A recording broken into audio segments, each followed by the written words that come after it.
Welcome to Weddings Unveiled, the podcast designed to help you build a productive, profitable wedding or event business. Here's your host, Angela Profit.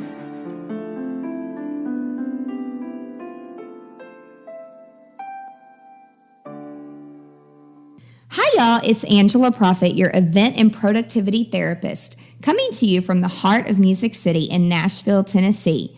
Thank you so much for tuning in to this episode of Weddings Unveiled, professional tips and secrets on wedding planning and event design, where we take you behind the scenes of our past experiences in the event industry, what we have learned from them, and how they have made us stronger.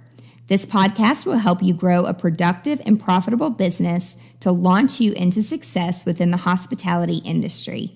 Today, I'm joined by the best communications and event consultant in the business, Allison Burry. Hey everybody, thank you so much for having me, Angela. I'm so excited to share some of our past experiences together. We've definitely been through some unique situations over the years. What are we discussing today? Today, we are talking about various cultures and how communication on expectation for whatever culture you're working in is key to success. And this wedding, we had a lot of different experiences. That was an Indian wedding, and so it was 3 days worth of events. And there was a lot that happened on each of the days, and so much that we actually started notes on our phones to kind of keep track so we didn't forget about all of the funny things that went on. But Angela, why don't you take us through the notes that you did? Well, some of them were funny at the time, and some of them were not so funny. I would say the first thing is, and we've done a lot of Indian weddings, but with this particular one, the bride and the mother were definitely not on the same page about some pretty big decisions. One of them being at the first big event of the 3-day weekend. It was at a beautiful outdoor garden location, which serves as a museum. They're open to the public. And so they had this crazy, it was a really cool art setup, but not cool if a huge head is plastered and dropped in the center of where your ceremony site's supposed to be. And so exactly where we were supposed to put the mandap for this wedding, there was a ginormous structure of these two heads that this artist had put there, which we couldn't move it. I had nothing to do with that. So we saw this at rehearsal, and then the parents of the bride made a call to obviously move the mandap, and it had to be facing a certain direction based off of just religious purposes. And so unfortunately, the way that the mandap was facing was exactly where the sun was setting. And so during the ceremony the next day, the sun was setting right in the guest's eyes. So that was something that could not have been avoided because of the religion, and then because of the huge structure that was put there. And that structure remained there for like 3 months for the public museum. So that was the first little hiccup. The day of the ceremony, I mentioned it was outside. It was during, I think it was in July. It was so hot. Again, I don't know why brides think it's a good idea. We had these misting fans, which I guess kind of helped, but with the way that the wind was blowing, it was blowing the mist the wrong way. And this couple and the parents of the bride did not order bottled water from the caterer. We did have really nice cloths, like washcloths that had been in ice for guests to like wipe their sweat off their face, and then a little hamper. But the guests kept like asking for bottled water. But we did have a drink station. We did. That had, I don't know if it had water though. I think it had like tea and lemonade right. and stuff. And that's what they were all complaining, because there wasn't any water. Yeah. But they specifically wanted bottled water, because whenever I said there's a water fountain right there, they kept asking for bottled water. And after doing several outdoor weddings with the Indian culture since then, they all want bottled water, which I totally get it. The water in Tennessee tastes like chlorine, so I'm all with them. But if I were dying of thirst and it's hot, like I will drink from a water fountain and just like hold my nose. So because it was so hot and we had these mister fans plugged in, we had a problem with the power for the DJ because the circuits could not hold all of the power that we needed. And so when the DJ got there and he plugged in and we started to get going with the prelude music for the ceremony, we kept tripping the power. And so it's like, we need the music, we need the lapel, we need that to work. So I guess we'll shut off the fans for a little bit. And the DJ was flipping out. And he was an awesome DJ. They brought him in, I believe, from Atlanta. And he was very professional and totally had his stuff together. But he kept saying, like, he never had this much trouble with power. And I'm like, well, welcome to Nashville. Welcome to outdoor weddings. And that's just kind of how it is. And so we have to make the best of it. And so the music did get screwed up a little bit for the ceremony, which the bride wasn't very happy about that.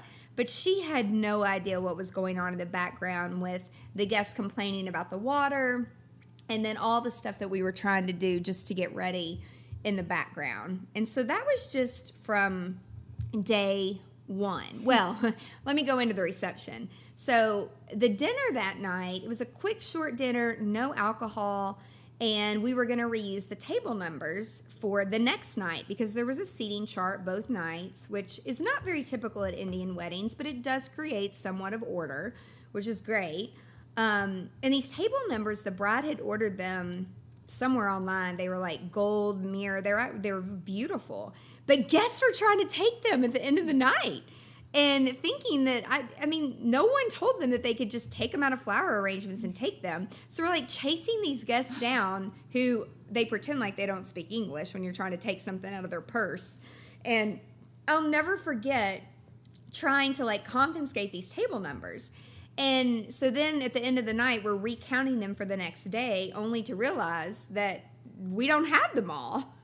People kept walking out, and they weren't only, I mean, I've chased down so many people that were literally walking out with full table arrangements, and the table numbers were in them. Like, they just took the whole thing and are walking out with it. And it was so, I mean, we're literally like chasing people down, like yelling at them in the parking lot, trying to get these table numbers back because we had to reuse them. And then the next day, yeah, we were missing some, and I don't remember if we ended up finding them. We made it work somehow. I don't remember what we did, but it was very interesting, and they all did pretend that they didn't speak English, and I was like, I know you do. I talked to you earlier when you were wanting your bottled water. That's right. And so then the next day, some of the expectations that really were not met was, they gave us a picture of the floral garland that they wanted, and the floral designer pretty much did exactly what the picture looked like, and she didn't really ask, I think, like how tall the groom was and how short the bride was, and that's kind of a key factor we learned that day, because the garland looked a little silly on the groom because he was pretty tall. He had a very long torso. And then they wanted this garland for them to walk under, which was an arch. And apparently the type of arch that the floral designer built wasn't tall enough, like to their specifications for the religion. So that was a little bit of an issue. So we were scrambling, trying to find something to lift up each side, which we really couldn't find anything to hold these big poles. And so we had to use people. We had to get chairs and use people to stand up. And I was standing on a chair, and it was in a garden, so it was a folding chair. And I wasn't breathing, and it was so freaking hot out there, and I just had sweat pouring down my face, and I'm standing there holding this pole in the air and just praying that the chair wouldn't fold backwards, because when you stand on those, and if you put your weight too much towards the back, it's gonna like collapse on you. Oh my gosh, it was terrifying. And the lucky guy on the other side was tall enough to just hold it. And so there's me like balancing on a chair, and he's just standing there looking at me wondering what my problem was. And I remember I was standing there kind of like spotting you because you're much taller than I am. So it was better for the tallest one to stand up. And then all of a sudden, in my ear, because we all had our radios in, and the drone had spooked the horse. And the horse like starts freaking out, and the man that's in charge of the horse that the groom's riding in on starts freaking out, and he's like, "Get that drone away from my horse." I don't know. It was just so, I had to walk away, and then poor Allison has no spot. Like, thank God she didn't fall. But I had to go over and tell the drone operator, because he didn't have his earpiece in, that he's got to get the drone away from the horse. And so it took a little bit of time to get the horse to calm down and then get the groom to where he needed to go underneath this arch. And so there was a lot going on and a lot happening at that time. Yes, there were a lot of experiences, and overall we did learn a lot. So Angela, what would you say your biggest takeaway was from that wedding? I would say my biggest takeaway is just over communicating with the client, especially when it's a cultural wedding, because just because it's an Indian wedding or a Yemen wedding or a Jewish wedding, you can't assume that you know the expectations because you've done a type of wedding in that culture before. And also making sure that if you are working in a museum that's open to the public, to talk about the installations and where the art exhibits are going, knowing that you might have to change and be a little bit more flexible if you are getting married and having your wedding reception in a public location. Great. Well, Angela, can you share with our listeners some of the different products and resources you have available to help wedding and event planners?